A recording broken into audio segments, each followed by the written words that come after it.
Assalamualaikum warahmatullahi wabarakatuh. Halo teman-teman semuanya, apa kabar nih? Semoga dalam keadaan sehat dan bahagia selalu. Di sini saya, perwakilan dari kelompok 3, akan membahas sebuah fenomena yang sedang booming nih di akhir-akhir ini, yaitu hutang piutang di era digital dan teknologi. Yuk, mari kita simak dan kita kupas tuntas apa saja permasalahan yang akan kita angkat.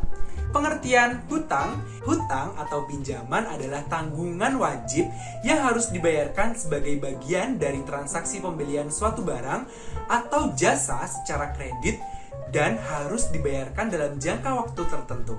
Perkembangan telematika pada kasus dalam perkembangannya finansial teknologi atau bisa disebut fintech menjadi salah satu pendorong ekonomi digital di Indonesia nih. Bahkan sejak tahun 2017, fintech mendominasi pendanaan startup Indonesia.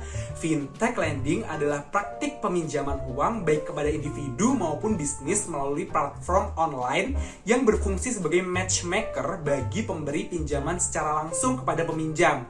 Prosesnya berlangsung di platform online, biasanya dalam bentuk situs web dan menggunakan penilaian kredit atau alat analisis tertentu. Fintech telah sepenuhnya mengubah pengalaman pembayaran dengan hanya menggunakan handphone. Nah, salah satu ide menarik dari fintech nih adalah penerapan sistem bayar nanti atau pay later. Konsumen bisa membeli produk yang diinginkan terlebih dahulu, sedangkan untuk pembayaran bisa dilakukan dengan cara mencicil dan membayar lunas pada saat jatuh tempo pinjaman. Interaksi dan komunikasi yang terjadi di masyarakat. Nah, untuk pembahasan kali ini, kami mengambil dari berita yang ditulis oleh Padam Sari dan Cynthia tahun 2021. Ada salah satu pengguna Shopee Pay Later yang bernama Devi Afrianti. Dia memanfaatkan layanan Shopee Pay Later untuk modal usaha sate taichan miliknya nih. Menurutnya, fitur tersebut cukup berguna untuk dirinya yang tidak memiliki modal besar dan keuangan yang stabil. Hal ini sejalan dengan temuan yang dilakukan riset dengan menghasilkan 92% berpendapat layanan pay later berguna untuk mengelola pengeluaran dan arus kas. Nah, faktor yang kedua adalah persepsi kemudahan. Pada penelitian riset dengan responden berjumlah 1.544 menghasilkan 77,20% beranggapan bahwa akses dalam penggunaan fitur pay later lebih mudah dilakukan daripada kartu kredit nih, karena fitur pay later bisa diakses oleh siapa saja walaupun belum masuk ke kriteria sebagai peminjam di dunia bank. Berdasarkan data, responden alasan pengguna memilih menggunakan pay later karena syarat dan proses dalam penggunaannya yang mudah nih, dan diikuti minimal transaksinya yang kecil, tidak dikenai admin jika tidak digunakan, dan dapat berhenti kapanpun.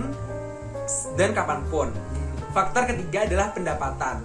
Pada berita yang ditulis Rahadian di portal berita finansial, bahwa studi riset menghasilkan penelitian bahwasanya pengguna pay later sudah sangat bijak dalam menggunakan layanan pay later sebesar 82,97%. Responden memiliki alasan menggunakan pay later yaitu karena untuk membeli kebutuhan yang mendadak nih teman-teman, saat keuangan pengguna sedang terbatas. Perubahan budaya yang terjadi dalam kasus. Nah, pandangan masyarakat terhadap utang pada zaman dahulu dan zaman sekarang berbanding terbalik nih teman-teman. Pada zaman dahulu, hutang sangat dihindari oleh masyarakat karena dapat menimbulkan renggangnya persaudaraan, dan juga masyarakat pada zaman dahulu kental dengan agama, yang dimana hutang dianggap suatu hal yang kurang baik teman-teman.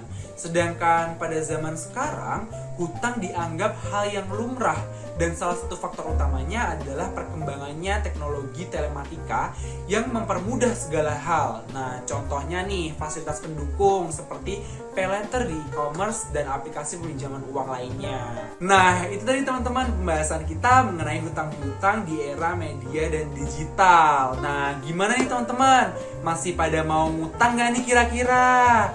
Yuk dikurangin yuk ngutang-ngutangnya, mending yang cash-cash aja gak sih?